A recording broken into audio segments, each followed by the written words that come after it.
Nobody expected Firecracker to matter this much. She showed up in season 4 as a propaganda machine in a sequined outfit. She was annoying by design, you were supposed to hate her, and it worked. Most of the fanbase spent 2 seasons waiting for her to disappear. But here is the thing about great storytelling. Sometimes the character you cannot stand ends up carrying one of the most meaningful arcs in the entire show. And that is exactly what happened in Season 5, Episode 5. Because Firecracker's death is not just a death. It is a carefully constructed biblical mirror that reframes everything about Homelander, about loyalty, and about what this show has been building toward from the very beginning. So today, we are going to break all of that down. The theology, the symbolism, the real-world politics, and the single line of dialogue that got Firecracker killed. Because once you see it, you cannot unsee it. Let's get into it. First, let's actually understand who this character was, because I think a lot of people skipped past her backstory, and that is where the whole tragedy lives. Her real name is Misty Tucker Gray. Born in Daytona Beach, Florida, raised with almost nothing. We are talking about a kid who grew up in poverty, competing in Christian soup pageants called Capes for Christ with no practice space and no real resources. And in the middle of all of that chaos and instability, she found one thing that felt like home. Her church, her pastor, her faith. She is running a show called Truth Bomb. She is one of Homelander's loudest and most devoted mouthpieces. She is spreading propaganda, covering up murders, and publicly declaring that Homelander is above Jesus Christ. She is doing all of this while privately clutching a childhood Jesus action figure that she has carried with her since she was a little girl. That tension is the whole point. She was not some cartoonish villain with no internal life. She was a woman who had traded everything she actually believed in for the illusion of security and power. And the show took its time making sure you understood that before it killed her. Now let's talk about what actually happens in Season 5, Episode 5, which is called One Shots. The episode is structured as a series of vignettes. Each main character gets a standalone story within the larger episode, and Firecracker's story is the one that ends the episode and defines the whole thing. She gets a call from an unknown number from the Daytona Beach area code. Her face goes pale immediately, and when she meets the person behind that call, it is Reverend Greg Dupree, the pastor who raised her. He tells her that Homelander's Democratic Church of America is destroying his congregation. Churches that refuse to convert and pledge loyalty to Homelander are being raided and dismantled. And he asks her, the woman he baptized and raised, to talk to Homelander, to slow this down, to find some piece of the Misty he knew. And for a brief moment, you think she might actually do it. But she does not. Instead, Vought hands her a script, and on live television, she publicly destroys this man. She accuses her pastor, her spiritual father, of being a child groomer and an agent of the Starlighters. She fabricates the entire thing. And while she says it, a single tear rolls down her face. Her smile is plastered on. Her eyes are wide and hollow. Then she goes to bed with Soldier Boy and asks out loud, almost to herself, if Homelander will give the pastor a break. That pillow talk is her death sentence, because Soldier Boy, in one of the most cold-blooded moves in recent television, takes that private confession and walks it directly to Homelander. Not out of loyalty to Homelander, not even out of malice toward Firecracker, just because he genuinely does not care. Jensen Ackles himself said in interviews that Soldier Boy has no real emotional attachment to Firecracker at all. She was a convenience, nothing more. So Homelander walks into her apartment already knowing she has doubts. He tells her to pack her things and leave. That is it. That is her punishment. Go home. And this is where Firecracker makes her fatal mistake. She cannot leave because she burned every bridge she had. She publicly destroyed her pastor. She threw her Jesus figure in a Vought trash can. She renounced her church on live television. She has no identity outside of being Homelander's supporter, so she begs, she tells him she loves him, she tells him he is a god, and then she says the words that seal it. We all need love, don't we? Even God. Homelander reaches out and gently brushes the hair out of her face, and then he slams her head into the wing of a metal eagle statue. She dies impaled by the symbol of America, still wearing her red, white, and blue, still in the building she devoted herself to. Now here is where this gets genuinely fascinating from a storytelling perspective. To understand what the show is doing with Firecracker, you have to understand the story of Judas Iscariot from the Bible. Judas was one of Jesus's 12 disciples. He was supposed to be one of the inner circle, one of the most trusted followers, and he famously betrayed Jesus to the authorities for 30 pieces of silver, a small amount of money, a trivial price for a profound betrayal. His guilt ultimately destroyed him and he died by his own hand. The Boys is presenting Firecracker as the mirror image of Judas, a reverse Judas. And when you map it out, it is almost exact in how it inverts every single element. Judas was a true follower who betrayed a genuinely good man. Firecracker was a true follower who stayed loyal to a genuinely monstrous one. Judas betrayed Jesus for something worthless, 30 silver coins. Firecracker betrayed everything that mattered to her for something that turned out to be equally worthless. A place in the 7 that got her killed anyway. Judas saw Jesus perform miracles and heal people, and still chose to sell him out. Firecracker watched Homelander murder, manipulate, and destroy innocent people, and still chose to follow him. Judas at least received something in return for his betrayal. Firecracker received nothing, she gave everything. And she got a wing of an eagle statue through her skull. And the irony cuts even deeper when you look at A-Train, because if the 7 are supposed to parallel the disciples, then A-Train was actually the Judas figure, not Firecracker. He spent the whole of Season 4 secretly working against Homelander. He betrayed the team from the inside. And yet in his final moments, Homelander showed him more acknowledgement than he ever showed Firecracker, who gave him everything without hesitation. That is the show's cruelest punchline. The traitor died with more dignity than the true believer. Now let's go one level deeper, because if Firecracker is the inverse Judas, then what does that make Homelander? The show has been building this for years, but Season 5 is where it becomes undeniable. Homelander is not being presented as a Jesus figure. He is being presented as the thing the Bible specifically warned about. The deceiver who looks like everything people think power and divinity should look like. Think about it, Jesus was born in poverty, a carpenter. He surrounded himself with the poor, the sick, the outcasts. He was the opposite of what people expected a savior to look like. Homelander is literally the visual embodiment of what people assume God looks like. He is blonde, he is physically perfect, he wears a cape, he flies, he is surrounded by spectacle and power and wealth. He is the image without the substance. He is the performance of divinity with none of the actual qualities. The Bible describes Satan as the prince of this world, someone who disguises themselves as what people want to see. Beautiful, powerful, aspirational. That description fits Homelander so precisely that it feels intentional because it absolutely is. And the show draws the contrast explicitly. After Judas betrayed Jesus and soldiers came to arrest him, one of the disciples drew a sword and cut off a soldier's ear.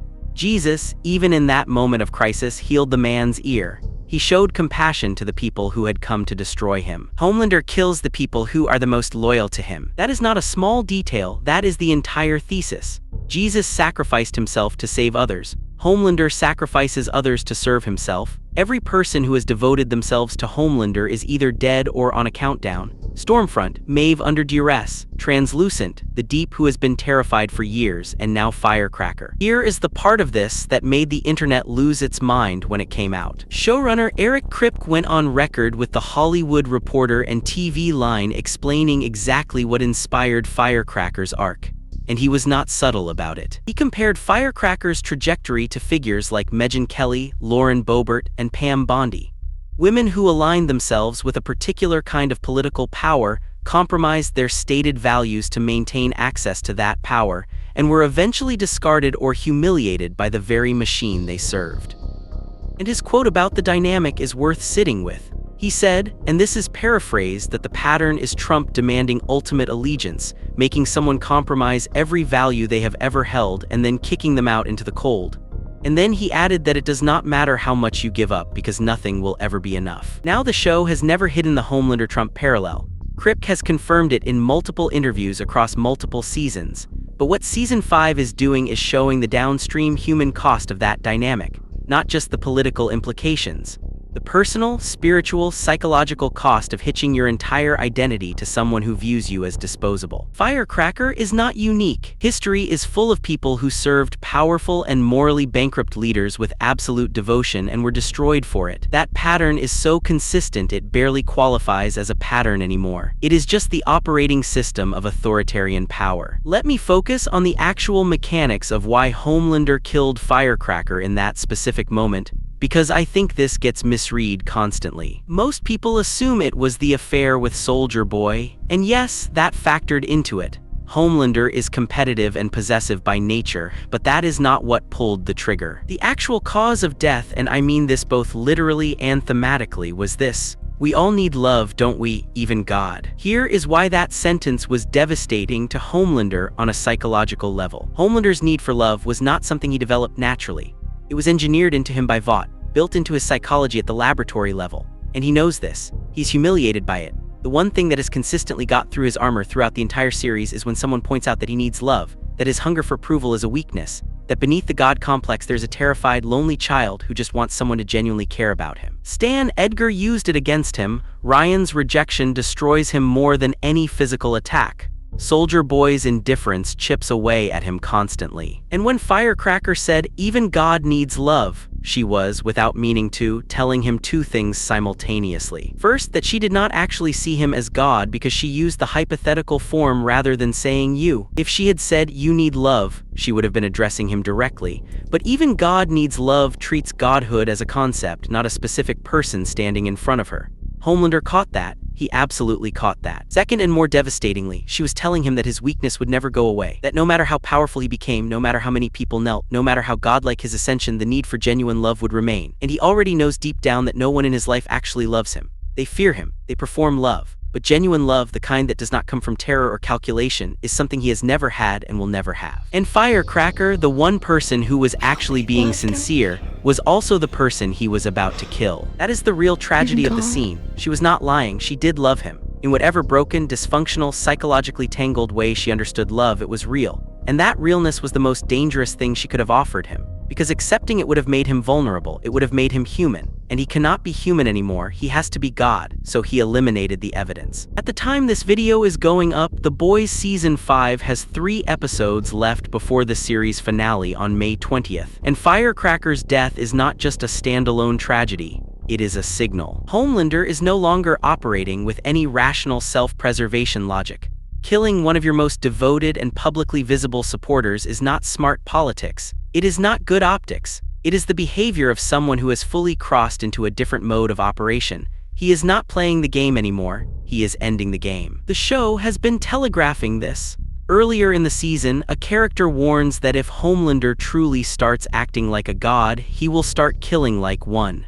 Episode 5 is the confirmation that that transition is complete. And Firecracker's death also removes one of Homelander's last public-facing human assets. She was the one running the propaganda machine. She was the one keeping the Christian voter base engaged.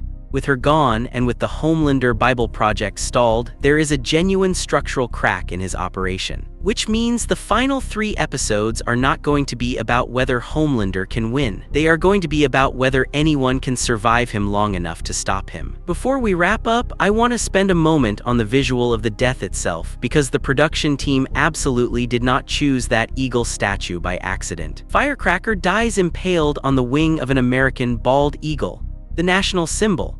The image that appears on the seal, on currency, on flags, on courthouses.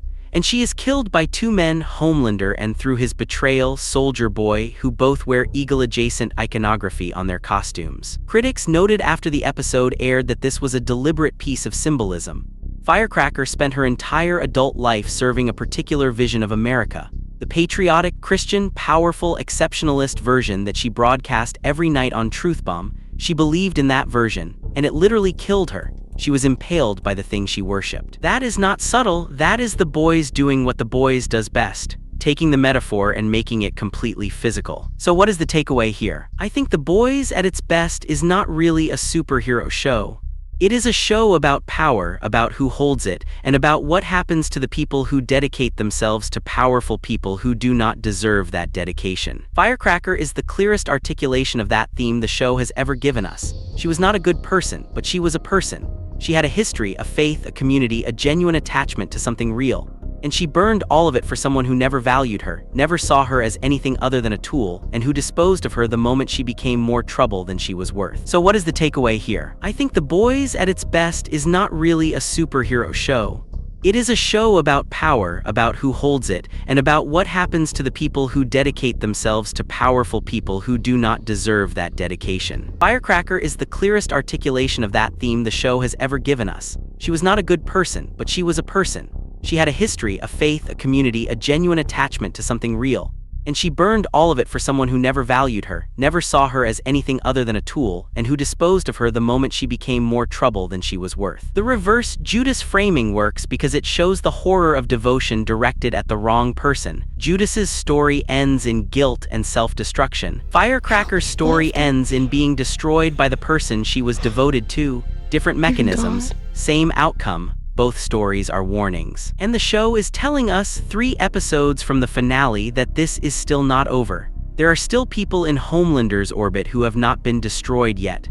The question is which of them figures out how to escape before the credits roll. That is all from me today. If you found this breakdown useful, you know what to do. And let me know in the comments what you think is going to happen in the final 3 episodes, because I have some theories about Soldier Boy in particular that I might do a full video on if you want that. See you next time.